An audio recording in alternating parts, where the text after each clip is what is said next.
Transition partners take mental health very seriously. We are now supporting Claro Mental Health Charity, who are local and based in Harrogate. We are working closely with Richard Kenny, who is the IT director at TechBuyer. Claro operates as a commercial workshop making goods for businesses which enable those with long-term mental health conditions to function in a voluntary real work environment. We would love it if you can join us in supporting this amazing cause and charity and donate what you can. Any amount would be greatly appreciated. Thank you very much, and thanks to all our listeners.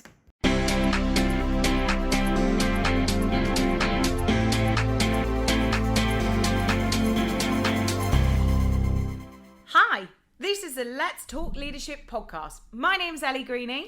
And my name's Sandra Patel-Stewart. On this podcast, we will be interviewing some of the UK's greatest tech leaders.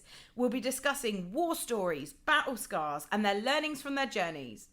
Hopefully, you will pick up some great tips, learn from others' experiences, and have a good laugh along the way.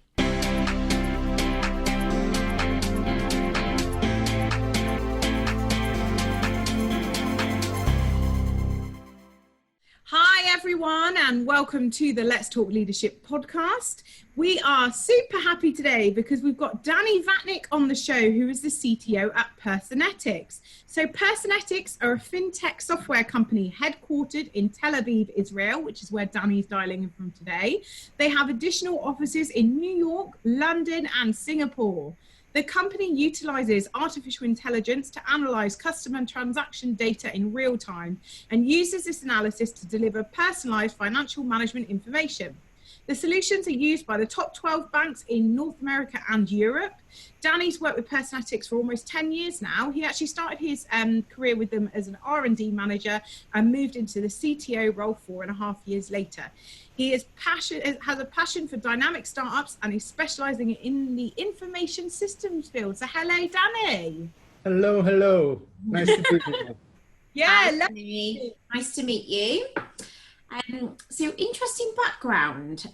Also noticed that you've got quite a strong track record with startups as well, which will be interesting to tell our listeners more about throughout this show. So before we move into that in a little bit more detail, it's always nice to kind of set the scene a little bit and tell the listeners more about you, your journey, where it all began, how you got into tech, how it all started, right through from the early years to where you are now. Sure. So I feel very lucky. I was a Lego boy. Got my first computer when I was 8 or 9 and loved it. So basically, since then, I've been doing what I love, like what I would choose to do, even if I didn't have to work. And that's great. You know, everything happened thanks to that. For instance, learning English happened by itself when I was very young because I just wanted the knowledge. It was book days with pieces of paper, you know, old school, no internet yet. So that took me for a long while, you know, and enjoying playing with the PCs, doing little robots from an Apple II and having great time until I think the age of 14. I started noticing girls. And I put the computer aside for a few years. Got into music, a lot of British music, like indie stuff, Cure, Smiths, Happy Mondays, and even attended a Reading festival. And Great. and had a great time. I did still stay with the computer with the Mac. Like my mom had a graphic studio with Macs in it. So I combined my passions and designed record covers for local bands and had a nice time with that. Oh, cool. Yeah, that was a good time. And later on, I reconvened with IT in the army. You know, Israel, everybody, when you're 18, you go to the army and you get to really play big leagues when you're very little. Like you get great responsibilities and opportunities to express yourself. Some things we cannot talk about. Other things are more mundane. And I remember one mundane incident that told me that might be a career. I was stepping into the logistics office and I saw the captain there with this thick bunch of printed paper. It was long paper that never ended. And he had this marker and he was marking lines. And I had this chip that I could access the application management and create a report for him, which was just 3 pages of only the things he wanted. And then when you go to logistics and you need something, you get it very easily when you have that kind of power. So I noticed. And that kind of acquaintances that you make during army time and through the music business and graphics took me on to my first jobs. And then I was again very, very lucky to work with amazing entrepreneurs, starting from Shai Agassi, had a startup that he sold for SAP when in the early internet days, like converting ERP to web portals. Then I had the opportunity to be with the first messaging application. I don't know if anybody remembers it. It was called ICQ. And it was, right. It was an amazing thing. Like I started, we had 1 million customers. A year later, 30 million. It was kind of getting the biggest thing in the internet. It was sold to AOL for 400 million. And, you know, it was, I was one of the programmers, but the entrepreneurs were my age. And nobody knew it when it was 97, like very early days. I remember AOL. AOL got it. Yeah, I remember AOL, but have not heard of the messaging system. Yes, so it was, you know, it was just to understand how startup work. They did it as a defensive move because they wanted to compete on the biggest number of users, to be the service with the biggest number of users. If anybody else would get our 30 million people, they might jump over them. And the CEO there came from Pepsi. So he believed in a multi-brand strategy to get, so they had AOL messaging and ICQ working at the same time. ICQ was big at some geographies and he paid 400 million, but the very next day he got twice as much as the stock rose and valuation of AOL grew. They went on to buy Time Warner. And then they messed it up, but it took them a lot of time to mess it up. So you know, you're very young, like it's I think 20 something, and very big things are happening.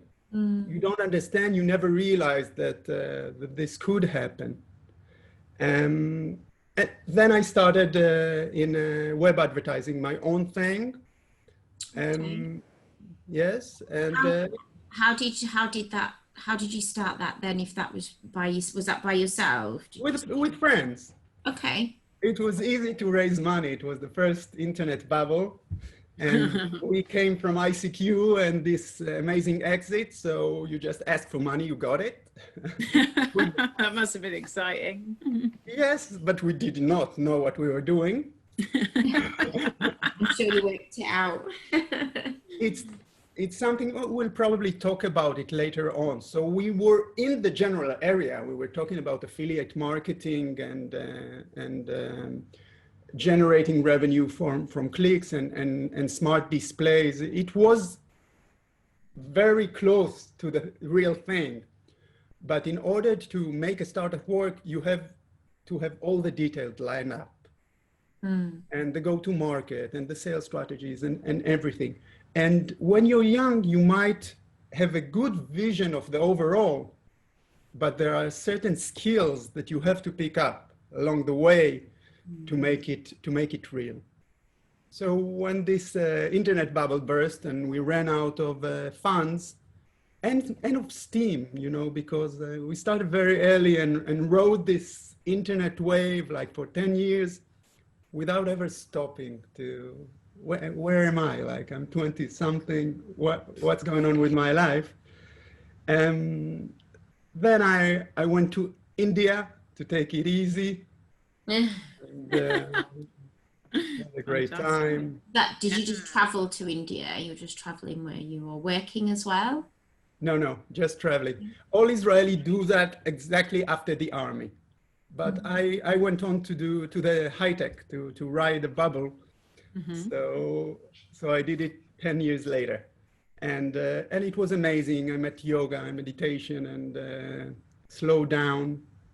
Then I didn't want to get lost there, but I didn't want to take it quiet. So my first degree was math and computer science. And I was more cared about psychology and people at that point. So I went to have a master's degree. I volunteered to a kibbutz. You know what a kibbutz is? No. It's kind of a socialistic commune. And when they founded Israel, they started it. And cool. People came from all over the world and there was nothing. So they started little agricultural communes to inhabit the place. Oh, cool. Since there, What did you say it's called? What would you say it's called? Kibbutz. It's a nice thing to say, kibbutz. And it was an interesting experiment, social experiment. Israel, I can imagine. Yes. Israel started very socialistic and gravitated to more liberal and democracies and capital economies that are shared, you know, very much influenced by UK and the US. UK played a big part in shaping the culture here in Israel. First of all, because a lot of the laws came from the time that you ruled here with a mandate. And later on, you were quite generous, like we got Channel 4 and a lot of TV programming, only one channel with Channel 4 is a good one, though, to be fair. Yes, Minister. I remember, Yes, Minister. I don't think I watched that. So British culture was a big part of what we did, and I think it's still influential here. So I worked in this in software company for the electrical company of Israel, and studied behavioral science and management, focusing on culture, motivation, and strategy. I mean, Right. Very formative couple of years. Went on to join other entrepreneurs, one in the food delivery business, a very ground up enterprise. It's e-commerce on steroids because you have to order the food, make it, get it to the customer, and some of the customers are pregnant women. So it has to be done quickly. And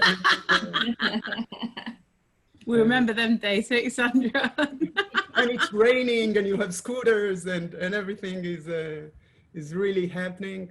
The entrepreneur there, Tamir Carmel, is a very strong individual. He runs marathons. He knows how to run a company. The human resources there are grown from the ground. You start with the call center. If you're there, if you fit the culture, you can be promoted to more and more, and it's very much reflected. Yeah. I think that for me personally, that was the style I would like to to replicate later on. I think he endured for, I think, 15 years until a very nice 200 million exit that that Nice. he realized. Yes. Very nice. And he recommended that I should go to meet David Sosna, the entrepreneur of Personetics, the company that I worked for the last 10 years. And he needed somebody to write a prototype for service work in the banking industry. They are veterans. They sold a company that did money laundering identification for banks. Mm-hmm. They sold it, again, a few hundred millions. And then, as he says, they rested for 2 weeks. And they wanted to start something that leverages the same knowledge without competing. And they thought about service. The idea was to build a chatbot. It was, you know, before Siri was bought by Apple. So it was just the start of the chatbot industry. He needed a prototype. I was not sure it can be done, but why not? Let's start building a prototype. You had the fun job of the R&D manager initially. Yeah, I started doing the prototype. And when working with these people, we can actually do this. And I decided to stick around and took head of R&D. They were structuring the company very wisely. Maybe we'll talk about it with the lessons learned, but they started by taking people who are hungry and willing to work in head-off positions, not VP, not C something. And again, if it works out, you graduate to the next level, R&D manager, CTO, etc. And if it doesn't, then they have room to put other people in place at the correct point in the company's life cycle. And that's something I think we should talk about later on. Anyway, so that's where we got with Personetics. And yeah, so, and now you're currently CTO, yes. A fantastic organization that's growing, that clearly rewards staff and you know and puts quite a high priority on progressing and promoting from within, which is fantastic. Mm-hmm. So what next thing that I think would be interesting for the listeners to understand is what are your pain points at the moment? What are you challenging? You know, what are your current challenges as a business? I mean, obviously, the whole world's going through, common problems with the whole pandemic that we're experiencing. But you personally within Personetics, what are your pain areas? What are your challenges that you're faced with currently? Okay, so let's start with the pandemic. So for us, it has two aspects. From one side, the banking industry that we serve was very threatened because they were not immediately hit, but there was a risk of a major loan default that reminded everybody of the 2008 crisis. Mm-hmm. The financial system across the world came much better prepared to this pandemic than before. Like the standard leverage of a bank is 1 to 10. For every $1 that they have, they can put out $10 in loans. In 2008, with kind of games, it got to 33, 34. Mm-hmm. But all the central banks and regulation drove it down, and we were back to 10 this time. So the risk is lower. Mm. But having businesses and people default on their loans, even with a 1 to 10 ratio, is risky, and that put everybody on hold. So new deals were frozen immediately. Yeah. From the other angle, online and no branches is surely the thing to go. Like, we're doing Zoom, like, Yeah.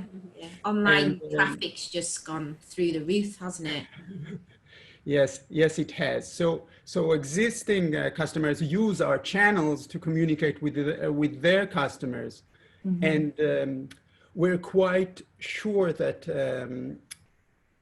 the next board meetings that they'll have, okay, what's next?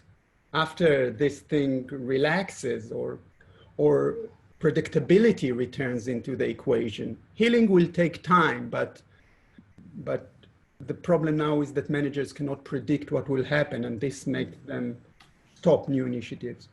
So we believe a lot of them will choose to extend digital channels, and we're looking forward for good demand. We did close several deals during the pandemic. Oh, fantastic. Especially, yes, and we see good traction in Asia. Okay. The United States and Europe are still kind of in shock, and our sales teams are on leave or very partial time. We don't believe it's a time to aggressively sell. Yeah. But we do sell, especially in Asia, and we see the next cycle as being big for us. So that's, of course, the challenge and opportunity there. Another thing which goes back to the cycles is growth. How do you grow your business? And it's a complex environment. Each bank has their own IT infrastructure and things they want to achieve. How do you efficiently grow the business, preserving cost efficiencies and quality? So that's always there. Interesting. How many staff do you have within the business between all the offices? I think over 200 people working. Right. Yes. Okay. And how many are you personally responsible for? And now a team of 4, the CTO are responsible for innovation and new stuff. Right. Okay. Cool. Fantastic. I think your background is obviously very varied. It sounds like you've had a really exciting career and managed to play a key role in some great projects. But I think everyone knows that you always learn the toughest lesson when you're in the most challenging environment. So it'd be fantastic if you can share a story, a project failure, perhaps that happened to you along the way that you learned the most from, and what you learned out of that lesson. Sure. I think I'll go back to the first bubble burst, and that was a good lesson of the economy cycles. You have to understand them. There's this. I don't know if it's Gardner or who does this, but the hype cycle. Do you know it? I've heard of it, yeah. So when a new technology comes around, there's a peak of high hopes. This will change everything. It was the internet in 2000. It's machine learning like 6 months ago before the pandemic. It's still there. We should talk about it as well. It is a big one. So they call it the peak of high hopes. It goes all the way up. And then afterwards, there's a big drop. It's the crust of disillusionment, they call it. And after that, you start growing organically and realizing some of the value that this innovation holds. It's usually less than the peak of high hopes, but it is usually sustainable and meaningful. So what you should do is raise money when you're in the hill of high hopes, and hold onto it tight when you hit the crust of disillusionment. Because the big question is, who lingers when the real economic value starts to grow? So we were good technologists with a good understanding of the current internet technologies and what can be done as a next step. Less so salespeople and understanding business models. So we did not have a grasp of go-to-market and pricing structures and decision-making structures. And we did not use our funds to really understand how to build a product that we can efficiently sell. Yeah. And that left us with no funding and with not enough obligations in terms of customers that forced us to linger, you know, scale back and just take care of the existing customers. Mm-hmm. And you know, the whole field, you know, people we talked to, DoubleClick was purchased by Google and many other things that were there when we were there really matured very impressively. And I believe that lingering in the game, scaling down, taking 1, 2 key customers, making them happy, yeah, and getting out of this crust of this illusionment would be a good thing to do. And I think that young people starting startups should really understand the initial funds, the seed funds or round A, whatever you're doing. The key role is to keep you alive till you can get money enough from customers to stay afloat and be impressive enough to get the next funding. But you cannot build on the next funding because another surprise like we have nowadays can hit you. And if you're not planning for it, you'll be out of the water. Yeah. And it's a tough situation that many people are in, I guess, at the moment. And this will be an interesting one because I think a lot of organizations are dabbling in artificial intelligence and they're trying to build up and scale teams, and it's hiring is tough anyway. Obviously we know that as recruitment consultants, but I've heard the market is quite competitive as well in Israel. How do you attract and retain great talent? First of all, yes, it's very tough. It's very tough. I think that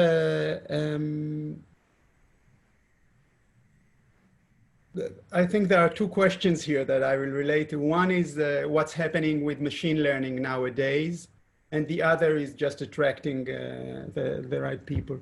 Attracting the right people, I think the key thing is success. When you have momentum of success and an interesting industry, it's easier to get people on board than otherwise. And when you have them, you have to keep your culture balanced. We cannot all be Google, you know, and give them like more than they can ever dream of in terms of perks and status. But you have to keep it reasonable, that it will be economical from a management side and fun enough for others. And so, you know, we have events. We try to create a young, friendly atmosphere. When we started out, we wore, you know, banking clothes. Mm. And as time went by, we got to T-shirts. The working hands now are Y generation, starting to be Z generation. Like, you know, Z generation is born in 95. So they need their T-shirts. I'll go back to machine learning. Yeah. Machine learning, first of all, it's an amazing revolution that is happening now. Like, it is. Like, the power of what it does is just amazing, especially for restricted tasks. And the algorithms are very stable for a while. Architectures change, but the core algorithms remain the same. They've been around from the 1900s, like 1847, I think the core algorithm was discovered by Cauchy. It's called gradient descent. And now it's being used on a very high scale because of the power of computers. The real problem that arises is taking real problems from the real world and making them learnable.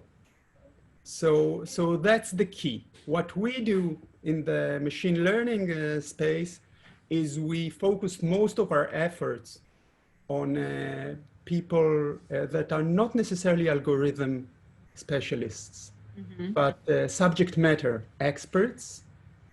And we try to understand what are the impactful conclusions that we want to come from, and how can we take the data that we have access to and make it into a learnable problem. Brilliant. When you do that, you can take very standard libraries available in open source and have a very small team of good implementers that do understand the algorithms and push it forward. So looking at the problem instead of trying to innovate in the solution is something that was powerful for us in this space. And Quite a unique way of looking at it, and I guess hiring actually coming from the other side of it. So yeah, fantastic, brilliant. Fantastic. So what are you, you've talked about many passions, and you've referred to a lot of entrepreneurs and very successful entrepreneurs and people that have really grown startups, businesses, some really kind of groundbreaking businesses. So obviously it sounds like you've got a lot of passions. What are you most passionate about? So, you know, generally speaking, life. You know, it's people, music, and relationships. And I feel that I was very lucky in the opportunities that I got and the connections, relationship that I got into. And nowadays I feel more about giving back, sharing. Yeah. My wife is a physiotherapist, and she helps people after strokes and after accidents. And when she comes back home after, you know, somebody had a stroke and suddenly they can move their hand. Yeah, it's nice and rewarding, isn't it? Yes, the joy of that is unparalleled. So that's something that I would like to tap into, and I'm passionate about. Is there anything that you've got on the agenda coming up that you might be getting involved in that could help you fulfill those passions? Maybe, like the pandemic might have opened the window there. Yes. You know, if we talk about learnings that I think should be shared with people that are interested in startups, there are, I see three distinct stages in the life cycle of a startup. The first one is getting the product right. You should have a very smart, agile team with very high interaction with the market, with design partners, making sure that you drive value. And the second stage is preparing for growth. Now you know what the winning product is, but you need to get all the processes, all the editing environments, all the sandboxes, everything ready. So when you scale it, it will be high quality and efficient. And later on, you need just to grow it. There is less room for innovation. Usually the team is bigger. And if at the beginning it was, you know, a team that held all the knowledge in 12 people working like crazy with the knife between our teeth, sitting inside the bank networks and coding, it changes, and every decision has to get agreement of more people. Usually what you do at the end of the preparing for growth stage is get the middle management in place. And they should be more about process. You can call it bureaucratic, but it has bad connotations. But it's about order and assurance and stuff like that. So currently, the stage that Personetics is in is that we're growing, and my personality is kind of cramped there. So currently, I'm looking for opportunities in the health space to take these AI capabilities and bring some of the marvels that can be done maybe to a wider audience thanks to AI. Fantastic. Brilliant. So we've talked quite a lot about the future in terms of tech, AI, machine learning. One of my questions was going to be to ask you more about what, in your opinion, what is the future of tech? So I don't know if you want to expand on a little bit more about what we've just discussed in terms of AI and machine learning. Yes, so as we said, currently AI is very good for restricted tasks. For instance, labeling images.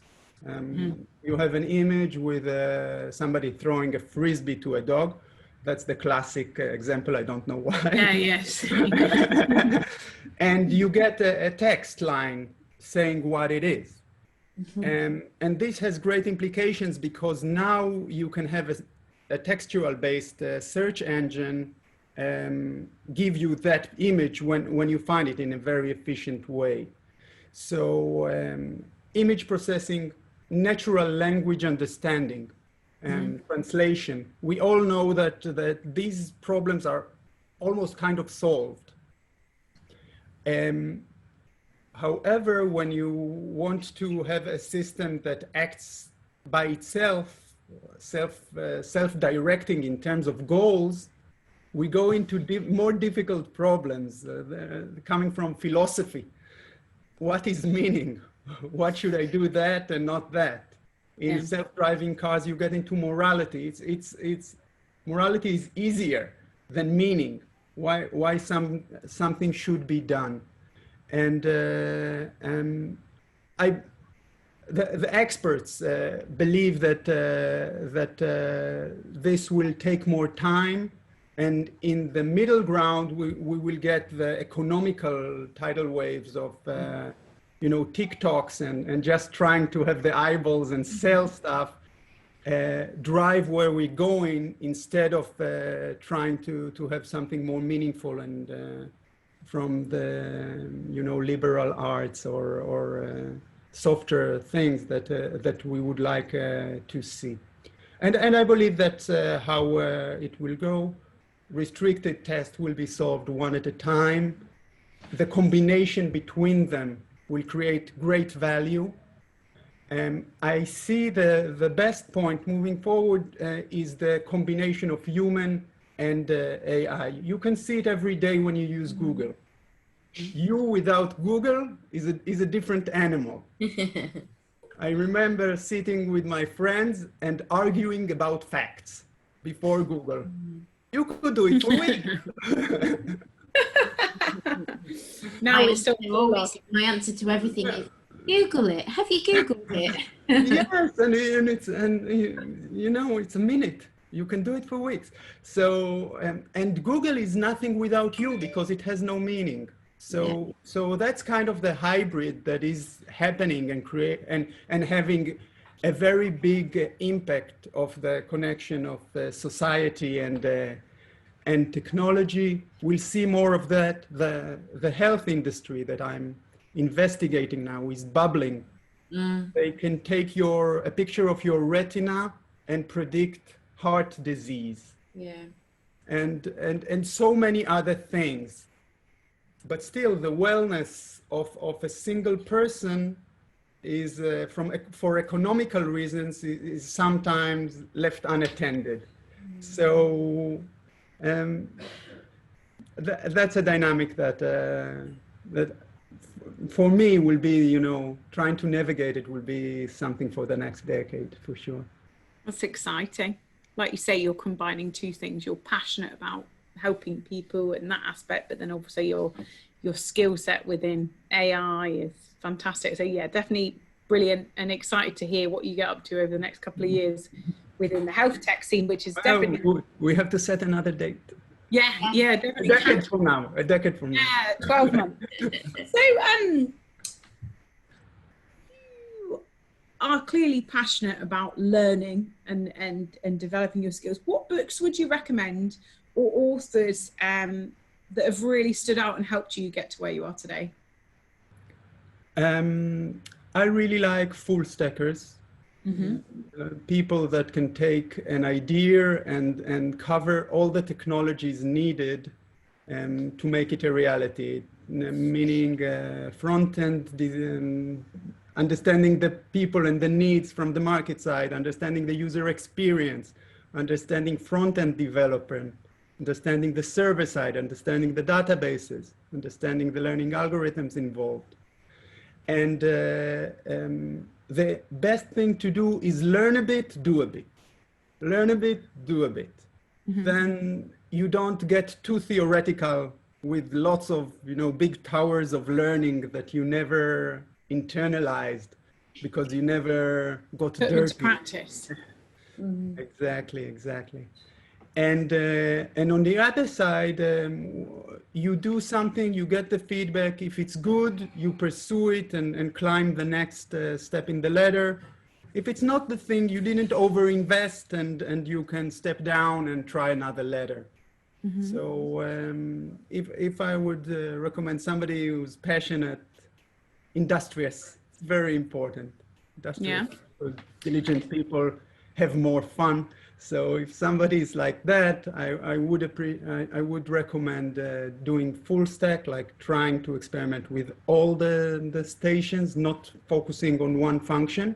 Later on in life, you can focus on something. Specialize. Exactly, but you have to understand how the whole thing works, and iterating, studying. Today you can study amazingly, like the YouTubes and things. You can get into a new field. Amazing. Yeah, and there's so much access to information now, isn't there, that helps. Is there any books that you've read that have stood out for you though, that have helped you along your career? A very old one is, I don't remember who wrote it, but it's the use case driven approach to software analysis. I think that the software analysis, looking at the problems and understanding the semantics of the problem domain, not the solution, is kind of underrated now as people study. And but that's where the magic happened, because your solutions have to be simple. If they're not simple, you will get stuck with them. Complexity is the enemy of every CTO. Like when you do business, you have to pivot. You go to the market and it needs something else. For instance, in Personetics, we started with doing chatbots. And in 2013, we had a voice-activated chatbot with an undocumented Google API working in a big, successful bank in the US, and nobody knew what to ask. So we looked at the data, and we said, okay, this is what you can ask. And then we told ourselves, why should they ask? And then in the homepage, we just solved them the interesting questions with the interesting answers, graphically presented. You don't have to talk. You can show it in a graph. It's more engaging. And so you do have to pivot. And if your solution is complex, maybe you will manage to do the first pivot, the second one. But then you will start telling your CEO, this will take a lot of time. I'm not sure we can do that and stuff like that. So the solutions must be simple, but you should go to the essence of the problem and understand what should be solved. This is something that Steve Jobs was doing. He was sitting with his wife discussing the essence of a washing machine. And the use case driven approach breaks down how the users will actually interact with what you do as the core theme that guides your user interface design, the components in your software, up to the testing of your system. So that's something I would recommend to internalize as you grow in this business. Fantastic. I think it's really interesting because you're clearly solving very complex issues within financial services with this data approach, but the way that you discuss it and describe it, it comes from a problem-led solution, so it makes it sound a lot more simple, particularly when you're discussing it to like me and Sandra, who are absolutely technical. So that's fantastic. Yes, that's the point of it. You should be able to discuss what you do with everybody. You know, the places that talk with acronyms? Yeah. 3 letters that can mean anything in any field, and you understand nothing. If you cannot explain what you do to the users who should be using it, problem. Yeah, that is a huge problem. Exactly. Fantastic. Amazing. There's definitely lots of stuff that I can take away from our discussion today. If anyone does want to reach out and ask you any questions, Danny, is it best LinkedIn, Twitter? What's the best form of contact for you? LinkedIn is fantastic, I think, yes. So everybody's welcome and everybody is accepted, and I try to follow up. Usually you start with Twitter, and if it's getting to a discussion, we move to other media, easier to discuss. Fantastic. And we're affiliated with AI Tech North, which is an annual conference around artificial intelligence in the north of the UK, but actually it's got global reach now. So that's going to be at the back end of this year. So perhaps we can get you involved in that as well. That would be really great. Would love that. Yeah, It's an amazing market. But now everything's on Zoom anyway. It makes it a lot easier. Yes, no need to travel and pollute. Exactly, 100%. Okay, fantastic. It's been fab having you on, and thanks so much for your time, Danny. Thank you. Thanks, Danny. Thanks for your time. Thank you.